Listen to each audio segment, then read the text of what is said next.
Okay ना. So डेव्हल्स बद्दल आपण पूर्ण इन्फॉर्मेशन घेतलेली आहे ऑलरेडी. वॉटरफॉल आणि एजाईल मधला डिफरन्स तुम्ही काढला असेल असं मला वाटते.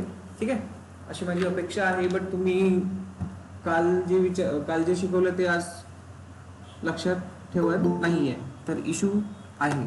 ओके. येस, गीट बद्दल आपण डिस्कस करतो. तर गीट मध्ये सर्वात आधी गीटच्या आधी कोणते टूल्स आपण यूज करायचो ते बघत होतो. ठीक आहे, तर यामध्ये जे टूल्स आहेत गीटच्या आधी यूज मध्ये होते ते म्हणजे सोर्स कोड कंट्रोल सिस्टम, दुसरं कोणतं आहे रिव्हिजन कंट्रोल सिस्टम, आणि लास्ट आणखी एक कॉन्करंट व्हर्जन सिस्टम. ओके, यामधला डिफरन्स मी थोडंफार इथे इन्फॉर्मेशन लिहिली आहे. डिफरन्स असं काही लिहिलेलं नाहीये, थोडी इन्फॉर्मेशन लिहिली आहे की कधी काय आहे. तर हा AT&T लॅबोरेटरी मध्ये 1972 मध्ये डेव्हलप करण्यात आला युनिक्स ऑपरेटिंग सिस्टम सोबत. Gaining a popularity in 1982. ठीक आहे, introduced faster performance, extended compatibility beyond Unix. Unix सोडून हा दुसऱ्या ऑपरेटिंग सिस्टम सोबत म्हणजे लिनक्स वगैरे सोबत पण कॉम्पॅटिबल होता. देन त्यानंतर आला concurrent version system, enable grouping changes across multiple files and supports shared repositories. Okay, shared repositories हा सपोर्ट करायचा. त्यानंतर आणखी ऍडव्हान्स, या तिघांपेक्षा पण ऍडव्हान्स म्हणजे हे दोन अपाचे सबवर्जन SVN, जो रिसेंट तुम्ही बघणार गीटच्या आधी ते हे दोनच असणार. ठीक आहे,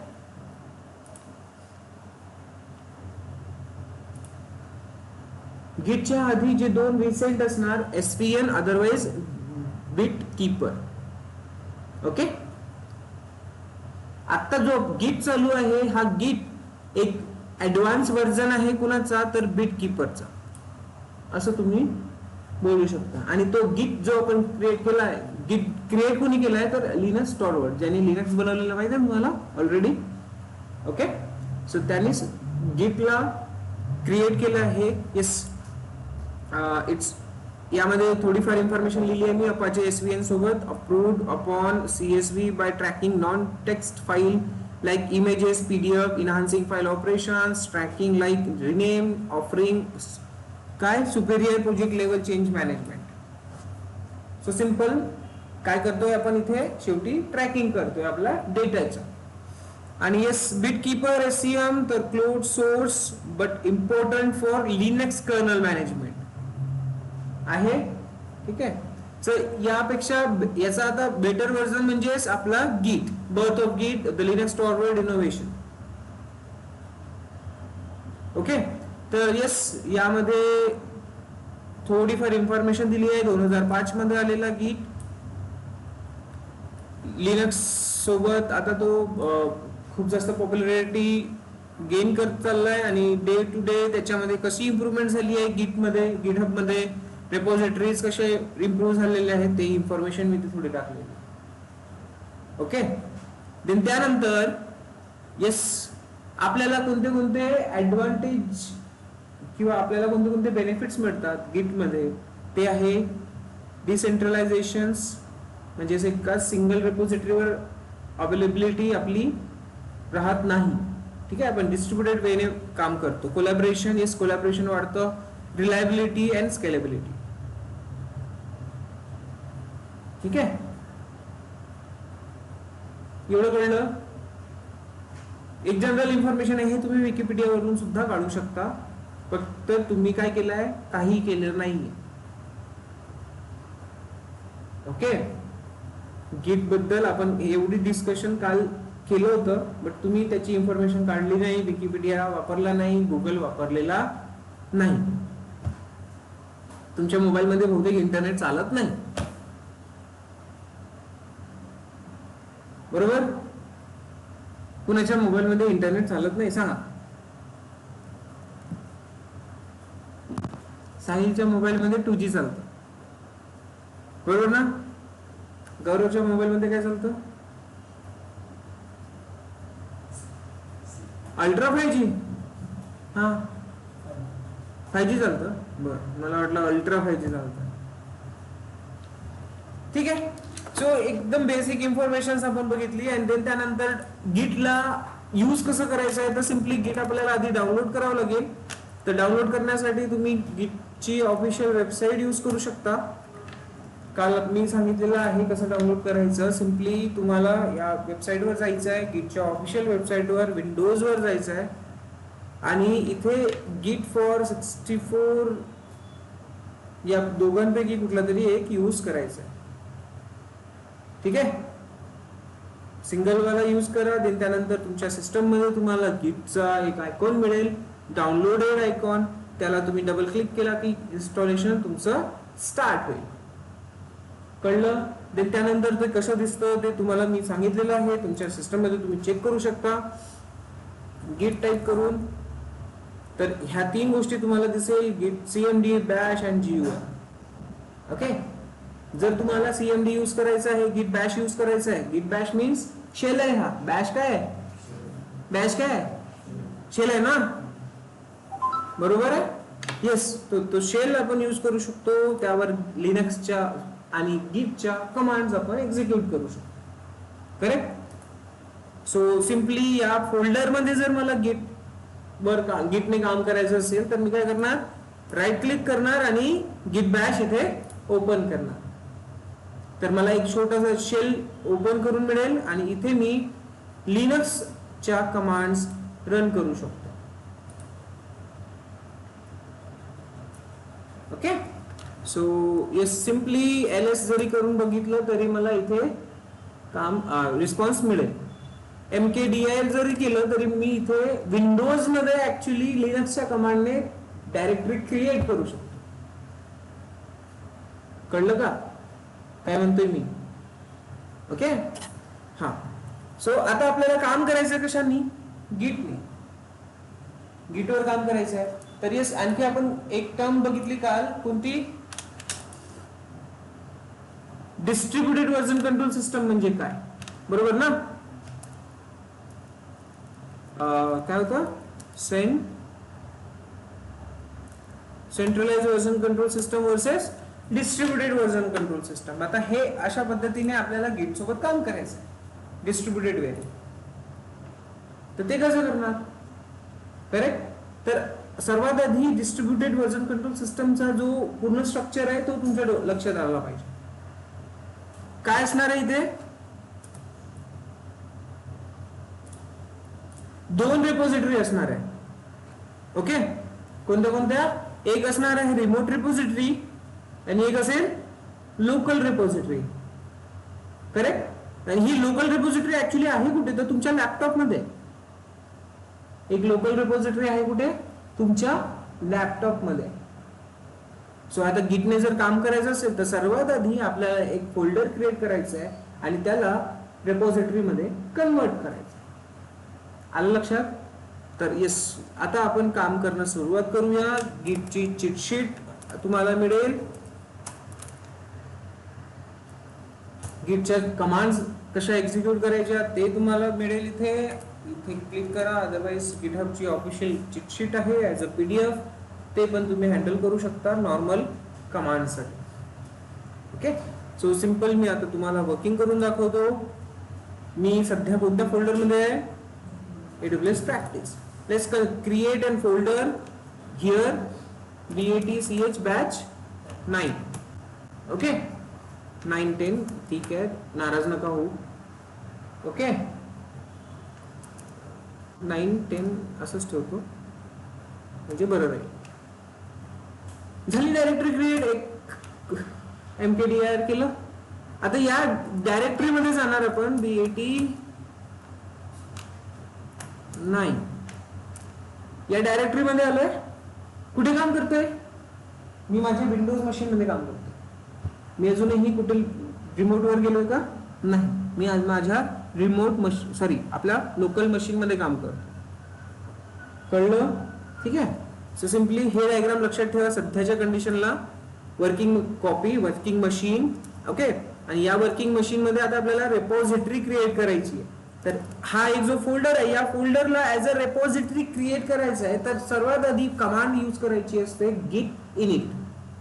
कोणती कमांड? git init. कळलं? सो आता सध्या यामध्ये ls-a करून बघा, काही दिसतंय का? काही दिसतंय का? नाही. येस, ऑनलाईन मध्ये माझा आवाज आणि स्क्रीन विजिबल आहे प्रॉपरली? हो sir. Okay, just a second, connecting my charges to laptop. Okay, या डायरेक्टरीला आता आपल्याला काय करायचं आहे? रेपॉझिटरी मध्ये कन्वर्ट करायचं आहे. तर त्यासाठी कमांड कोणती सांगितली मी? git init.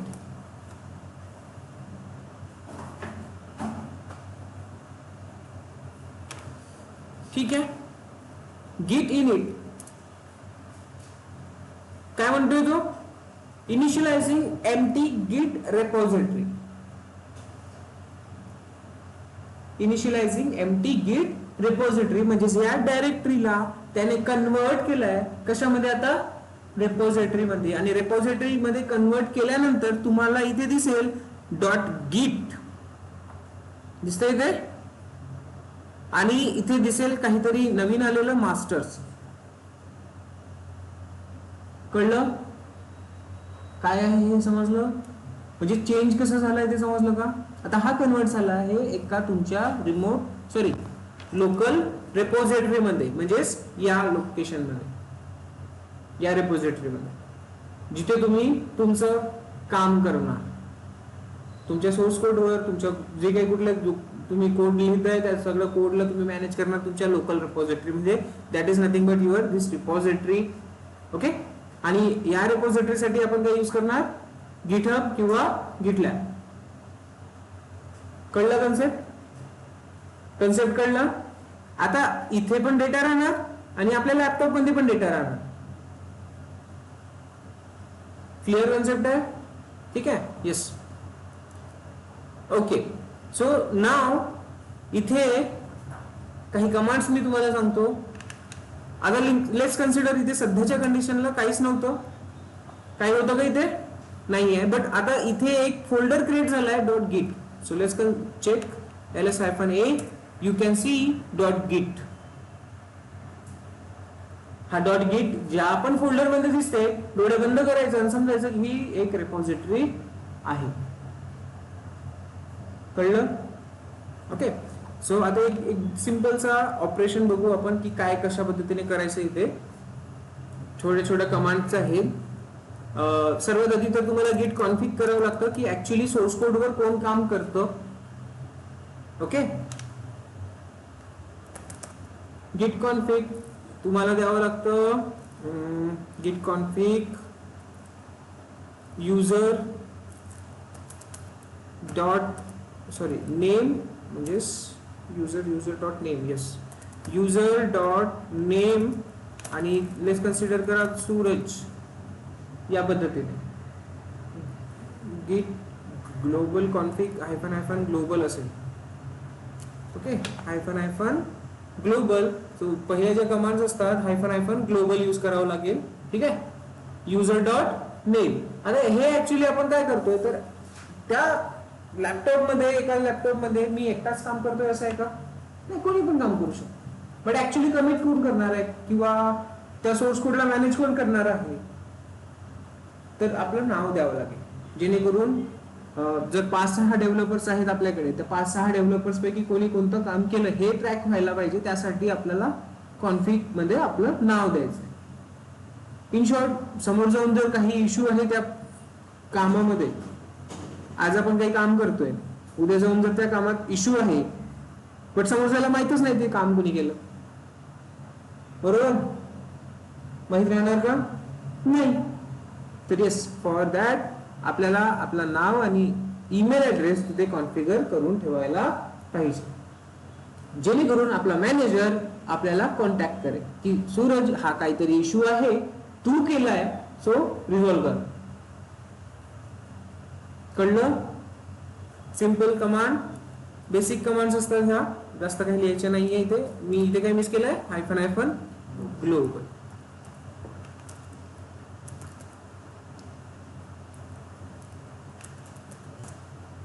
ओके, बट हे मी ऑलरेडी आपल्या सिस्टम मध्ये लिहिलेलं आहे, माझ्या सिस्टम मध्ये ऑलरेडी मी सेट केलेलं आहे. सो मला परत करायची गरज पडणार नाही. आलं लक्षात? तर एकदम इनिशियल लेवल मध्ये तुम्हाला हे करणं आवश्यक आहे जर तुम्ही गिटचा स्टार्ट करताय तुमच्या लॅपटॉप मध्ये. माझा स्टार्ट 5 वर्ष आधीच झालेला, तर 5 वर्ष आधीपासून माझं सेट आहे. इथून जे पण काम होईल कोणाचं कमिट राहणार ते सूरजचं काम आहे. आलं लक्षात? सिंपल. आता इथे जर आपण एखादी फाईल क्रिएट करतोय या डायरेक्टरीमध्ये, तर येस आता आपल्याला बघायचं आहे काय, गिटचा वर्कफ्लो, की गिट कशा पद्धतीने काम करणार, तुमची फाईल कशी ट्रॅक करायची आहे तुम्हाला. Okay, simple TOUCH touch F1 create करतोय आणि इथे क्रिएट झाली आहे. राईट. सो LS करणार तुम्हाला वाटेल की एकदम नॉर्मल फाईल आहे आपली, बरोबर ना. बट जेव्हा गिट स्टेटस नावाची कमांड तुम्ही यूज करणार तेव्हा तुम्हाला कळेल इथे काही इन्फॉर्मेशन आहे. गिट स्टेटसने आपली फाईल सध्या कोणत्या कंडिशन मध्ये आहे ते दिसेल आपल्याला. आता आहे काय, रेड 1. ओके, म्हणजेच हे आता वर्किंग कंडिशन मध्ये. कळलं?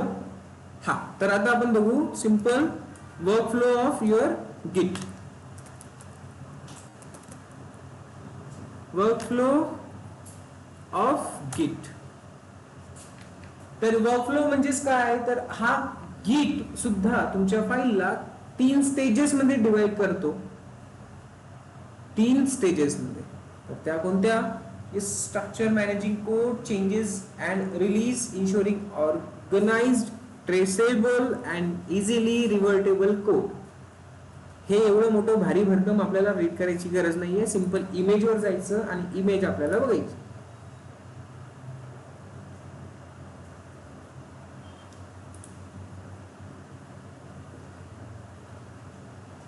हे इमेज छान दिसतीये. ओपन दिस इमेज. मी का बरं डायरेक्टली तुम्हाला इमेजेस वर दाखवतोय, मी काय डायग्राम अशी क्रिएट करत नाहीये, कारण डायग्राम क्रिएट करण्यामध्ये टाइम लागेल. ते डायग्राम ऑलरेडी बनवून ठेवले आहे लोकांनी. सो मी फक्त सिंपली तुम्हाला इमेज ओपन करून दाखवतो आणि तुम्हाला एक्सप्लोरेशन कसं करायला लागतं ते सांगतोय. बट तुम्ही करणार का? करणार का?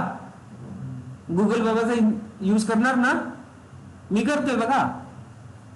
आता तुम्हाला आता आज काय, तुम्ही किती यूज करणार गुगल बाबाला ते बस चेक करा. सी इकडे काय दिसतंय, आपण 2 रेपॉझिटरी यूज करणार आहोत माहिती आहे तुम्हाला. एक लोकल आणि एक remote. Distributed version control system कडे लक्ष द्यायचं. एक लोकल आणि एक रिमोट. करेक्ट. या रिमोटला तर सध्या सोडूनच द्या. इथे कसं काम करणार आहोत, तर इथे काम करण्यासाठी आपल्याला या स्टेजेस मध्ये काम करायचं. सी इथे लोकल दिसतंय. ओके, लोकल दिसतंय म्हणजे तुमच्या लॅपटॉप मध्ये तुम्हाला 3 स्टेजेस मध्ये काम करायचं. आलं लक्षात? तर पहिल्यांदा सर्वात आधी वर्किंग डायरेक्टरी म्हणजे तुम्ही सिंपली काम करताय, जे मी तुम्हाला आता इथे दाखवलेलं आहे red. Okay, working area. Then त्यानंतर staging area. What is this? What is mean by staging area? तर ऍक्च्युली काय असते, जेव्हा तुमचं काम तुम्हाला असं वाटतं की यार हा ठीक आहे आपलं या फाईलवर काम झालेलं आहे, आपण याला सेव्ह करू शकतो. अदरवाइज येस मे बी यामध्ये काही चेंजेस करावे लागतील, असा सिनारिओ आहे. कोणता सिनारिओ आहे? मे बी इथे काहीतरी चेंजेस मला करावे लागेल, अदरवाइज ही परफेक्ट आहे. ओके, कळलं? तर येस स्टेजिंग एरियामध्ये आपण आपल्या फाईलला मूव्ह करतो. कळलं का? म्हणजे त्याला कन्फर्म करायच्या आधी आपण काय करतो, हा याला मला थोडस चेक करावं लागेल, साईडला ठेवून करतो ना आपण असं. बस थोडस साईडला ठेव, मला चेक केलं की मी कन्फर्म करून टाकेल. करतो ना आपण असं, राईट. सो तो एरिया म्हणजे आपल्या इथे काय स्टेजिंग एरिया टेम्पररी पर्पज साठी सेव्ह साईडला करून ठेवणे. सेव्ह करणे किंवा टेम्पररी पर्पज साठी. अंडरस्टूड? मे बी त्याच्यात तुम्ही नंतर चेंजेस पण करू शकता, इट्स ऑन यू. लक्षात आहे? Staging area. आता स्टेजिंग एरिया नंतर नको काय दिसतंय ते लोकल रिपॉझिटरी. तर आता इथे आपण त्याला परमनंटली सेव्ह करू की बाबा माझं सगळं काम व्यवस्थित आहे, यामध्ये कन्फर्म आहे, सेव्ह करून टाक. आलं लक्षात? So that is nothing but what your local repository. तर जेव्हा तुम्ही सिस्टम मध्ये काम करणार या सिस्टम मध्ये, तर तुम्हाला 3 स्टेजेस. हा जो आहे रेड मध्ये, हा काय आहे? Working area. यानंतर इथे जे तुम्हाला दिसतंय git add, this is nothing but a command. काय करणार आपण त्याला? स्टेजिंग एरिया मध्ये ऍड करणार. ओके, टेम्पररी पर्पज साठी थोड्या वेळासाठी साईडला ठेवतोय, अदरवाइज सेव्ह करून ठेवतो. केलेस चेक, रिव्हेरिफिकेशन साठी, डबल चेक साठी. कळलं? Okay, so simple use this command git add. Okay, git add. But add काय करायचंय तुम्हाला? स्टेजिंग एरिया मध्ये काय करायचंय? ही वाली जी फाईल क्रिएट केली ती करायची आहे ना. तर simple फाईलचं now.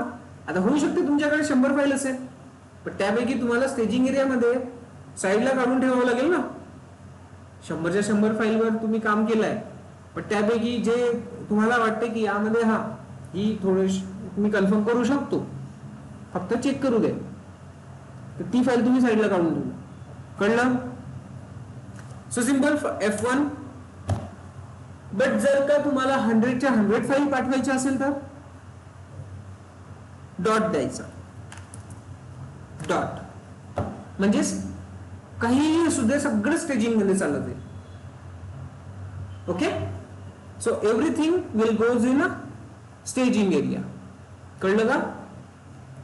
Okay, this dot is nothing but a present working directory. Present working directory मध्ये काहीही असू दे, ते तुम्ही स्टेजिंग मध्ये फॉरवर्ड करा, असा त्याचा अर्थ होतो. कळलं? ओके, त्यानंतर गिट ऍड झालाय आपला.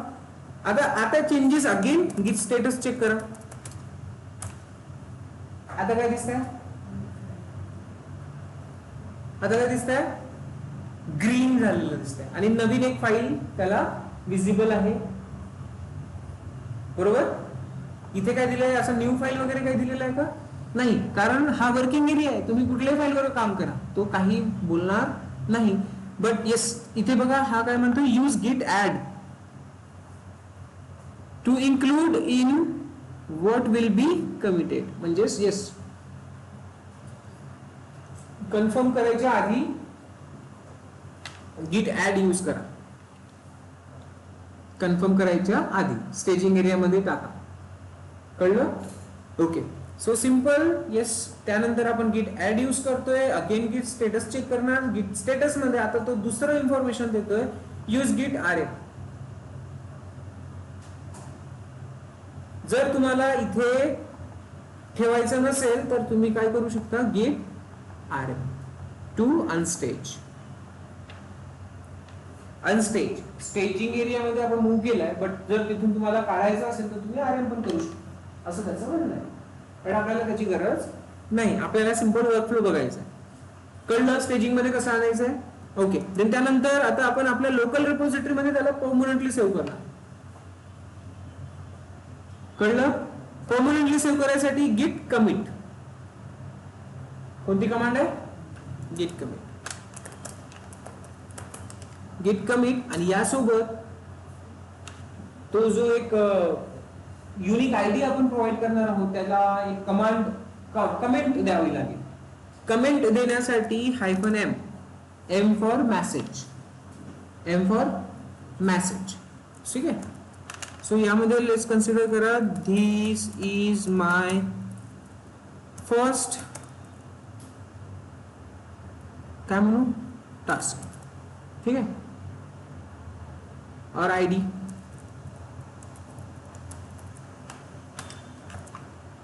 कळलं?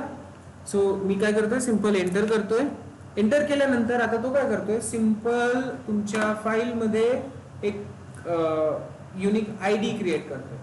त्या फाईलला एका युनिक आयडी ने सेव्ह करतोय.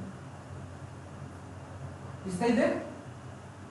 आता हे बघायचं कसं की आयडी कशी आली आहे? तर सिंपल गिट लॉग कमांड यूज करतो आपण. कोणती कमांड यूज करतो? git log. git log मध्ये तुम्हाला दिसेल की त्याची एक कंप्लीट आयडी दिसतीये, कंप्लीट आयडी दिसतीये, दिसते इथे. ओके, आणि खाली काय आहे? ऑथर आणि डेट. मी सर्वात आधी तुम्हाला सांगितलं git config --- ग्लोबल सांगितली कमांड. त्यामध्ये जे तुम्ही युजर नेम प्रोव्हाइड करणार, ईमेल ऍड्रेस प्रोव्हाइड करणार, ते तुम्ही ऑथर मध्ये बघू शकता. कोणी केलंय ते? सूरजने केलंय. त्याचा ईमेल ऍड्रेस काय? आलं लक्षात? काही डाऊट इथपर्यंत? तर आपण कुठपर्यंत पोहोचलोय आता? वर्किंग डायरेक्टरी मधून स्टेजिंग एरिया, स्टेजिंग एरिया मधून लोकल रिपॉझिटरी मध्ये. काही क्लिअर आहे? डाऊट आहे का यामध्ये? काही प्रॉब्लेम असेल तर सांगा. हा वर्कफ्लो तुम्ही तुमच्या लोकल लॅपटॉप मध्ये करताय आणि प्रत्येक वेळेस प्रत्येक फाईलसाठी तुम्हाला हेच करायचं. ओके, आता तुम्ही काय करणार? यामध्ये एक आयडी आलेली आहे. सी, आता तुम्ही 1 वर्षानंतर जरी चेक केलं, वर्षभरानंतर जरी चेक केलं, तरी तुम्ही या आयडीने या फाईलमध्ये मी काय लिहिलं होतं ते तुम्हाला तुम्ही वर्षभरानंतर जरी चेक केलं तरी तुम्ही या आयडीने या फाईलमध्ये आजच्या डेटला काय लिहिलंय ते तुम्हाला लिहायचं. So this is nothing but a versioning. This is nothing but a file tracking. कळलं? काय डाऊट? पक्का? मी फास्ट सांगतोय का तुम्हाला की स्लो करू अजून, की नॉर्मल आहे, की फास्ट पाहिजे? मी फास्ट जायला पण रेडी आहे.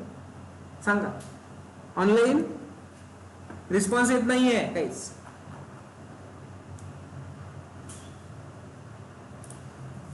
हॅलो,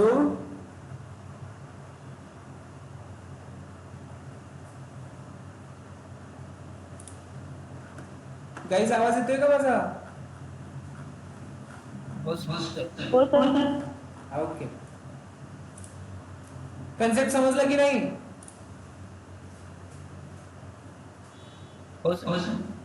समजला? Okay, good. ठीक आहे.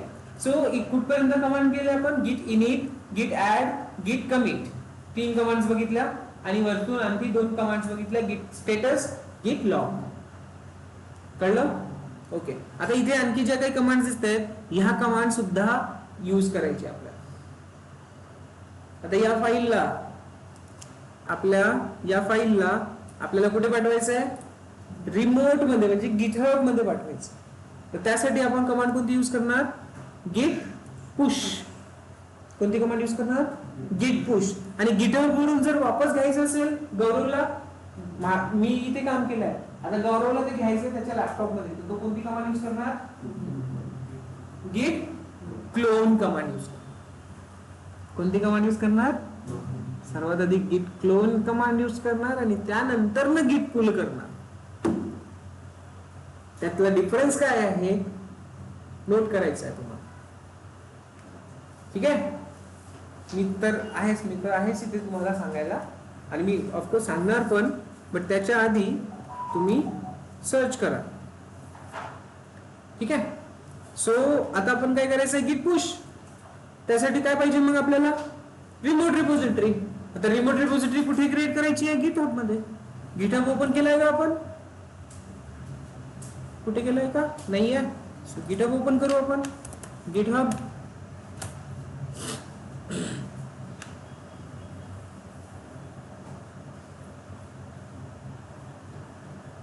आणि कुठलाही मोठ्यात मोठा डेव्हलपर गिटहबचा यूज करतोच. त्याच्याशिवाय ऑप्शन नाहीये, कारण यापेक्षा बेटर अजून तरी काहीच नाही. याला कॉम्पिटिशन म्हणजे अजून तरी काहीच नाही. Okay, so yes, this is nothing but your GitHub. याचं अकाउंट तुम्हाला क्रिएट करावं लागेल. हा फ्री टायर असते. ऍज अ स्टुडंट और ऍज अ इंडिव्हिज्युअल तुम्ही एक अकाउंट तुमचा क्रिएट करू शकता. ओपन सोर्स आहे, सॉरी ओपन सोर्स नाही राहिलं हे, बट येस फ्री मध्ये तुम्ही यूज करू शकता आणि वाटेल तेवढा कोड तुम्ही इथे सेव्ह करू शकता. ओके, ते एक अकाउंट क्रिएट करायचं आहे. अकाउंट क्रिएट करायसाठी आता कसं करायचं, तर लेट्स सी इन इनकॉग्निटो मोड.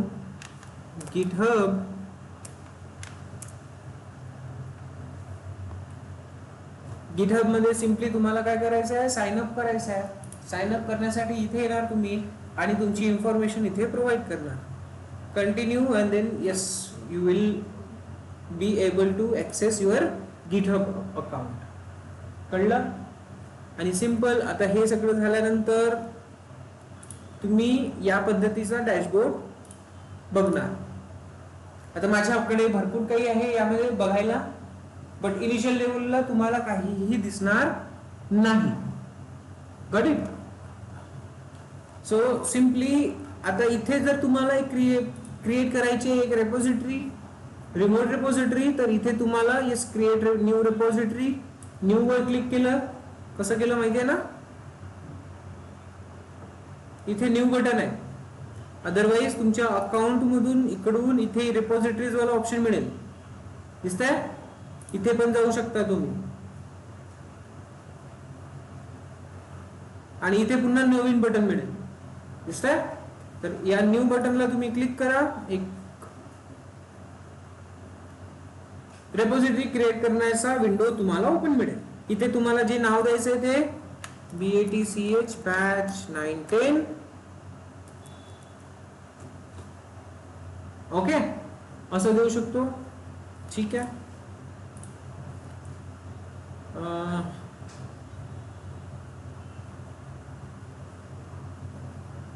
ठीक आहे, नाव त्यात काय. पब्लिक.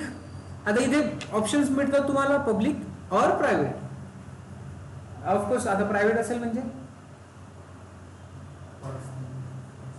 पर्सनल असणार ते, आणि पब्लिक असेल म्हणजे पूर्ण वर्ल्ड मध्ये कोणी पण तुमचे ऍक्सेस करू शकणार ही रेपोजिटरी. यामध्ये तुम्ही जो कोड यूज केलेला आहे, कोड लिहिलेला आहे, हे पूर्ण वर्ल्ड बघू शकतो. Okay, yes. बट प्रायव्हेट ठेवताय तर तुम्ही ज्याला ऍक्सेस देणार तोच व्यक्ती बघणार. ठीक आहे. या रूम मध्ये मी ज्याला एंट्री देणार तोच येणार ना, कोणी पण येणार का? नाही. That is nothing but a private. Simple. Yes, let it be public. इथे दिसेल तुम्हाला readme.md. आता हे रीडमी म्हणजेच काय, तर एक डॉक्युमेंटेशन असते. काय? एक डॉक्युमेंटेशन असते. तुमच्या या गिट रेपोजिटरी मध्ये तुम्ही काय केलेलं आहे ते तुम्ही डॉक्युमेंट मध्ये लिहून ठेवू शकता. डिस्क्रिप्शन्स, की ऍक्च्युली तुमचा कोड कशाचा आहे, त्यामध्ये तुम्ही ऍक्च्युली काय केलेलं आहे असणार. काय फाईल्स असणार ना फक्त, बट ऍक्च्युली कशाचं आहे, काय आहे, हे सगळं तुम्ही इथे लिहू शकता. ओके, दाखवतो मी तुम्हाला ती कशी दिसते actually. So add this one. Yes, बाकी काही आपल्याला करायची गरज नाही आहे. आणि क्रिएट रेपोजिटरी. रेपोजिटरी क्रिएट होतोय. विदिन अ सेकंड तुम्हाला रेपोजिटरी क्रिएट मिळेल आणि this is nothing but your repository. Okay. आता यामध्ये हा जो readme.md आहे, इथे काय दिसतंय, बॅच 910. पण हा this is nothing but a documentation. आता कसा दिसतो, तर let me show you a demo. दुसऱ्या एखाद्या रेपोजिटरी मध्ये असणारच. So come to the home page.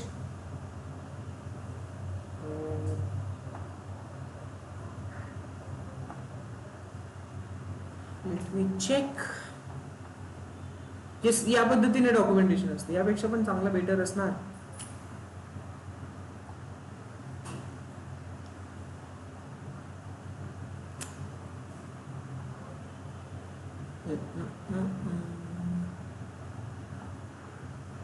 C documents. तर हा जो readme.md असतो, याला तुम्ही डॉक्युमेंट क्रिएट करू शकता, या डॉक्युमेंट मध्ये बनवू शकता. याला लिहिण्याची थोडीफार पद्धत आहे, जे तुम्हाला माहिती होऊन जाईल. तर यामध्ये तुम्ही एकदम सिंपल छान असा डॉक्युमेंटेशन क्रिएट करू शकता, की ऍक्च्युली तुम्ही तुमच्या या रेपोजिटरी मध्ये हे जे काही कोड लिहिलेलं आहे, या कोडचा काय इम्पॉर्टन्स आहे, कसा यूज केलाय तुम्ही ते, आणि जो थोडीफार जनरल इन्फॉर्मेशन दिसतीये. ओके. आता हा डॉक्युमेंटेशन एकदा तुम्ही क्रिएट केला तर आयुष्यभरासाठी तुम्हाला कामात. So always try to create documentation whatever you are doing, whatever you are learning, try to create documentation. कारण एकदा क्रिएट केल्यानंतर तुमची बुक एकदा फाटू शकते, बट हा डॉक्युमेंट जाऊ शकतो का कुठे? नाही. बुक तुमची मिसप्लेस होऊ शकते, हे मिसप्लेस होईल का? नाही. पासवर्ड चुकलं तर आपण रिजनरेट करू शकतो सेपरेट, बट बुक एकदा हरवल्यावर मिळू शकते का? नाही. So yes, always go with this documentations, कारण हे क्लाउडवर असतं. कळलं? आता इथं आपल्याला आपल्या वर्कफ्लोवर वापस यायचं आहे. गिट पुश कमांड यूज करायची आहे. कोणत्या रेपॉझिटरी मध्ये टाकायचं आपल्याला? आता जी आपण क्रिएट केली रेपॉझिटरी बॅच B910,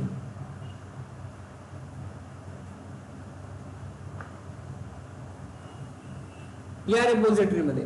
तर सिंपल, आता इथे रेपॉझिटरी मध्ये यायचं आहे आपल्याला आणि हे क्लाउडवर आहे, तर याला कनेक्ट करण्यासाठी आपल्याला याचा आयडी पाहिजे, आयपी पाहिजे. IP in the sense URL पाहिजे. So this is nothing but a URL. कोडवर क्लिक करायचं, HTTPS ची इथे रेपॉझिटरी URL कॉपी करायची, इकडे यायचं आणि इथे कमांड आपण यूज करणार git push. git push काय करणार? git push कुठे पुश करतोय आपण? तर यार रेपॉझिटरी मध्ये, तर त्याचा URL केलं. तर या रेपॉझिटरी मध्ये आपण पहिल्यांदा काम करतोय. काय करणार? पहिल्यांदा काम करतोय, तर इथे लिहावं लागतं --- अपस्ट्रीम.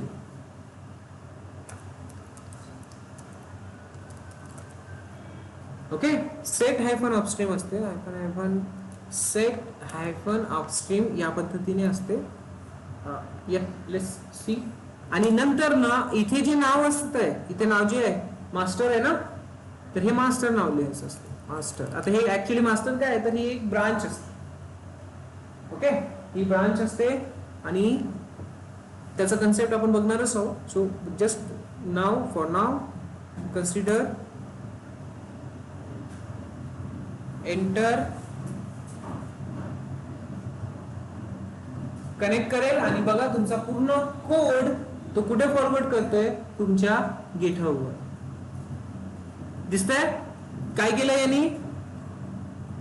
कनेक्ट केलं तुमच्या गिटहब सोबत आणि त्यानंतर तुमच्या गिटहब मध्ये तो 3 त्या फाइल्स फॉरवर्ड करणं चालू करतोय. इथे तुम्हाला दिसेल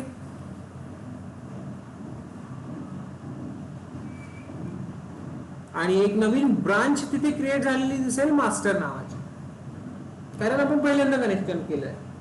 so now you can see that file 1 in your repository. So see, इथे लगेच ऑप्शन पण आलाय मास्टर नावाचा, दिसतोय इथे ऑप्शन आला, इथे वरती मास्टर नावाचा. हा इथे दिसेल, अदरवाइज इथे दिसेल खाली. याला रिफ्रेश करतो मी.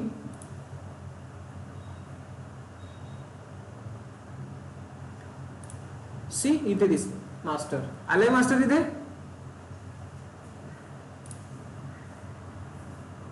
आणि F1 नावाची फाईल पण दिसेल. आता ही F1 नावाची फाईल अख्ख्या वर्ल्ड मध्ये तुमचा कलिग कोणत्याही कंट्रीत असू दे, तो यूज करू शकतो. कळलं? सो आपण काय बघितलं आज? एक नॉर्मलचा वर्कफ्लो बघितला, git add, git commit आणि git push. तुमच्या लोकल रेपॉझिटरी मध्ये तुम्ही कसं काम करणार ते समजलं. आणि तुमच्या रिमोट रेपॉझिटरी मध्ये जर तुम्हाला फॉरवर्ड करायचं असेल तर काय करणार आपण? git push. आलं लक्षात? काही डाऊट यामध्ये? काही डाऊट यामध्ये नाही? ठीक आहे. आता आणखी एक वे, गिटहब मध्ये रेपॉझिटरी क्रिएट केली आपण. ओके, आपल्या लॅपटॉप टू आपण रिमोट पर्यंत गेलो, बट ऍक्च्युली आता रिमोट मध्ये ऑलरेडी जर एखादी रेपॉझिटरी असेल आणि त्यावर आपल्याला काम करायचं असेल तर,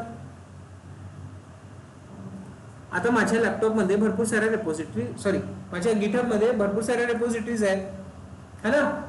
तर लेट्स कन्सिडर करा मला एखादी रेपॉझिटरी इथनं घ्यायची आहे, किंवा ऑनलाईन मला कुठेही कुणाची तरी रेपॉझिटरी सर्च करायची.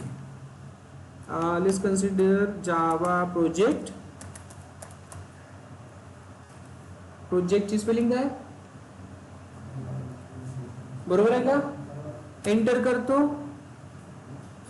जर काही त्यावर असेल तर इथे आपल्याला मिळेल. सो जावा स्क्रिप्ट बेसिक प्रोजेक्ट हे कोणीतरी क्रिएट केलेली आहे, जशी आता आपण क्रिएट केली. कोणती? बॅच 9 आणि 10 आपण क्रिएट केली ना. तशीच कोणीतरी दुसऱ्यांनी एक रेपॉझिटरी क्रिएट केली आहे.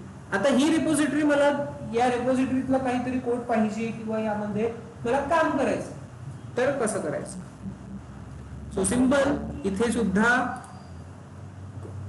कॉपी करायची त्याची URL, कॉपी झाली, आपल्या गिटहब वर यायचं. आपण या फोल्डर मधून बाहेर निघू. माझा AWS प्रॅक्टिस नावाचा हा फोल्डर होम फोल्डर आहे. ओके, आता आपल्याला ती रेपॉझिटरी घ्यायची आहे ती त्या पर्सनने बनवली, तर त्यासाठी आपल्याला कमांड यूज करायची आहे, कोणती? git clone. म्हणजे त्याची एक्झॅक्ट रेपॉझिटरी तिथून उचलून आपल्या लॅपटॉप मध्ये घेऊन, आलं लक्षात? आपण आपल्या लॅपटॉप मध्ये घेऊ आणि आणखी मग सेम प्रोसेस करू शकतो. git add, git push, git pull, sorry git add, git commit, git push. कळलं? सो git clone करा, ती रेपॉझिटरी डायरेक्टली इथे येऊन जाईल. मिस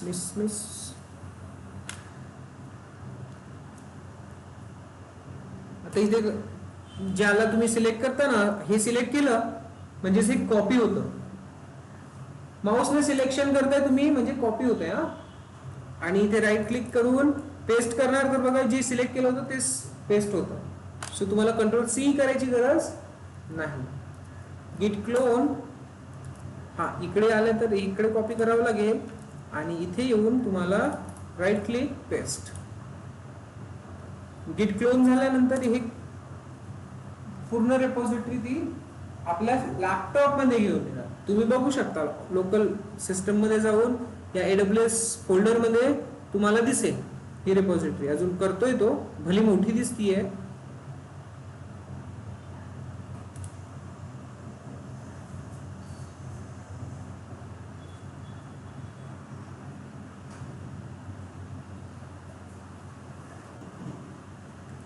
आणखी टाइम घेतो तो, ठीक आहे.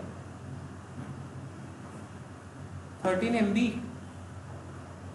म्हणजे डेटा जास्त आहे त्याला.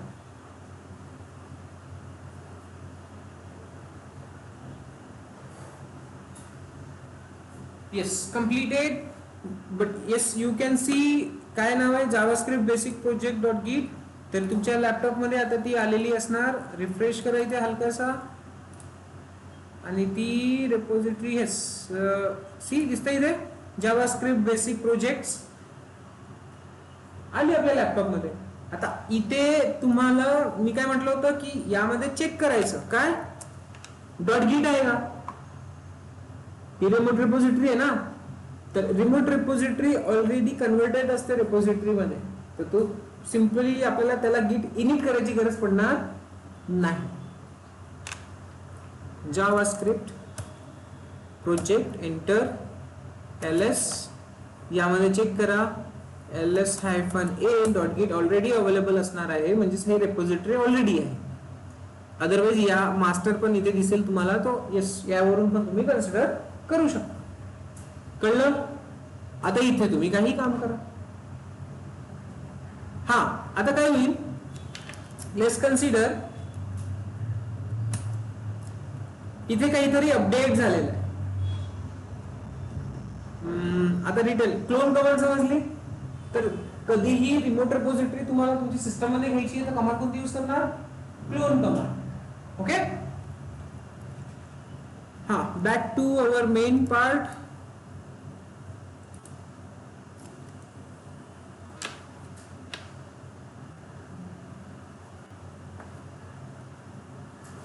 B9 वरच येऊ आपण परत अगेन. आणि आता आपण गिट पुल कमांड कशी यूज करायची ते बघू. ओके, तर गिट पुल कमांड करण्यासाठी आपल्याला सर्वात आधी लेट्स कन्सिडर करा, हे मी काम केलं. आता याला क्लोन केलं, क्लोन कमांडनी कोणी, गौरवनी. ओके, गौरवनी काय केलं त्याच्या सिस्टम मध्ये, गौरवनी केलंय की एक फाईल ऍड केली आहे. मी सध्या इथूनच क्रिएट करतो.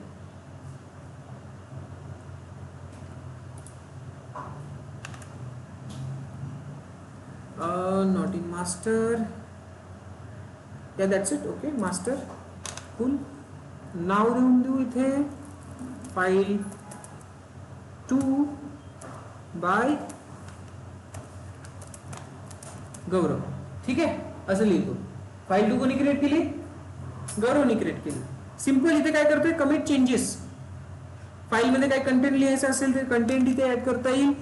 हॅलो धिस इज फ्रॉम गिट रिमोट. पण तुम्ही काय कन्सिडर करणार आहात इथे की हे ऍक्सेस घेतलाय, क्लोन केलाय गौरवनी आणि गौरवने हे फाईल क्रिएट केली. कळलं? गौरवने फाईल क्रिएट केली, गिट ऍड, गिट कमिट, गिट पुश केली. कळलं? आणि ही आता इथे अपडेट झालेली आहे. सिंपल. एवढंच लक्षात ठेवा. Commit message, yes that's it. दिसतीये न्यू फाईल. बट आता ही गौरवने क्रिएट केलेली फाईल आपल्याला माझ्या सूरजच्या फाईल सूरजच्या फोल्डर मध्ये आहे का?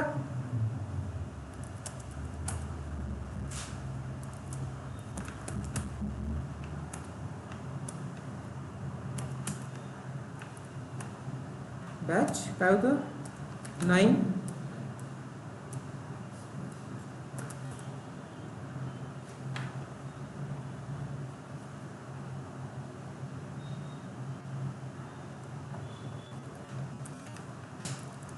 cd batch 9 enter. ओके. आता इथे आपल्याकडे ती एकच फाईल आहे F1 नावाची. बट गौरवने जे फाईल कमिट केलेली आहे, पुश केलेली आहे, ती फाईल आपल्या लॅपटॉप मध्ये आली का? नाही. तर ती फाईल कशी घ्यायची? म्हणजे तिथे अपडेट झालेला जो कंटेंट आहे तो जर तुम्हाला तुमच्या सिस्टम मध्ये घ्यायचा असेल तर सिंपल तुम्हाला सेम काम करायचं आहे. गिट पुल कमांड यूज करायची. कोणती कमांड यूज करायची आता? गिट पुल. गिट पुल झाला. गिट पुल एक तुम्ही URL यूज करणार तुमच्या रिपॉझिटरीचा. URL paste here, enter here. आता जो पण अपडेटेड कंटेंट नसेल तो आपल्या सिस्टम मध्ये तो घेऊन येईल आपल्या लोकल लॅपटॉप मध्ये. सी दिसतीये इथे फाईल बाय गौरव +1 जी एक फाईल एक्स्ट्रा ऍड झालेली आहे आणि ती आता तुम्ही इथे बघू शकता तुमच्या लोकल लॅपटॉप. तू पुल कमांड समजली कशी करायची आहे यूज? ओके. कळलं? क्लोन कोणी केलं होतं? गौरवने केलं. गौरवने मग आपला जो वर्कफ्लो आहे गिट ऍड, गिट कमिट, गिट पुश तो फॉलो केला. ओके. आता ती गिटहब मध्ये अवेलेबल झाली गौरवची फाईल. गौरवची फाईल जर सूरजला घ्यायची असेल तर सूरजने कोणती कमांड यूज केली आता? गिट पुल. अंडरस्टूड? काही डाऊट इथे? काही इश्यू? पक्का? गौरवला समजलं का? समजलं ना गौरवने काय केलं? हा. दुसरा गौरव कुठे आहे? अजून एक गौरव होता ना आपला, तो बघ मागे तुझ्या. बरं त्या गौरवला समजलं का? दुसऱ्या समजला? तसे इथे सरनेम नाही लिहिलाय मी, सो कन्सिडर करायची की मीच बनवलेली. ओके. कुठे होतो आपण? हा. कळलं का? कन्सेप्ट समजला का? हे पूर्ण प्रोसेस समजले का इथे? हा. हे चेकआउट वगैरे, मर्ज वगैरे हे नंतर न बघणार आहोत, या 2 कमांड्स. बट सध्या पूर्ण वर्कफ्लो समजला. यामध्ये आणखी कमांड्स आपण कोणत्या बघितल्या आहेत? गिट इनिट, गिट क्लोन बघितलं. ओके. कॉन्फिग कमांड तुम्ही तुमच्या इनिशियल जेव्हा काम करणार तेव्हा तुम्हाला सेटअप करायचं, अदरवाइज करायची गरज पडत नाही. ते कसं दिसणार मी तुम्हाला सांगितलंय. जेव्हा तुम्ही इथे गिट लॉग करता तर आता दुसरी कमिट पण इथे दिसेल, जे कोणी केली आहे? गौरवने केली कमिट. कोणी केली? गौरवने कमिट केली. ती सुद्धा इथे आता अपडेट झालेली दिसेल. ओके. आता इथे जो ऑथर आहे, हा ऑथर कोण आहे? दोन्ही ऑथर वेगवेगळे आहे. दिसतंय का? दिसतंय? तर जो वरचा आहे हे ऑथर गौरव वाल्या फाईलचा, हा कोण आहे? गौरव आहे असं कन्सिडर करा. ओके. कारण काय केलंय? निगेटिव्ह करून त्याला एडिट केलं ना. आणि हे माझ्या लोकल लॅपटॉप मधून केलंय. म्हणजे आता प्रॉपर आयडेंटिफाय होत आहे की कोणती फाईल कुठे एडिट झाली आणि कोणी केली. कळलं? So yes, this is the benefit of global config. कळलं? गिट इनिट, गिट क्लोन, देन त्यानंतर गिट स्टेटस, गिट ऍड, रिसेट नंतर बघू, डिफरन्स नंतर बघू. कमिट बघितलं, गिट लॉग कमांड बघितली तुम्ही, गिट लॉग कमांड बघितली. ठीक आहे. गिट लॉग मध्ये ऑप्शन्स आहेत बरेच सारे, ते तुम्ही यूज करू शकता. येस, गिट पुल कमांड, गिट पुश पुल बघितलंय. आर एम कमांड एकदम नॉर्मल आहे. आर एम तुम्हाला माहिती आहे, हे मी सांगायलाच पाहिजे असं काही नाहीये, तुम्ही यूज करू शकता. ओके.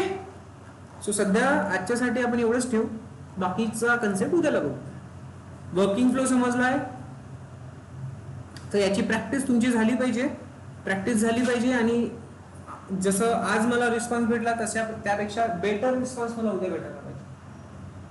कळलं? आज मी तुम्हाला कालचं विचारतोय, तुम्ही सांगताय का?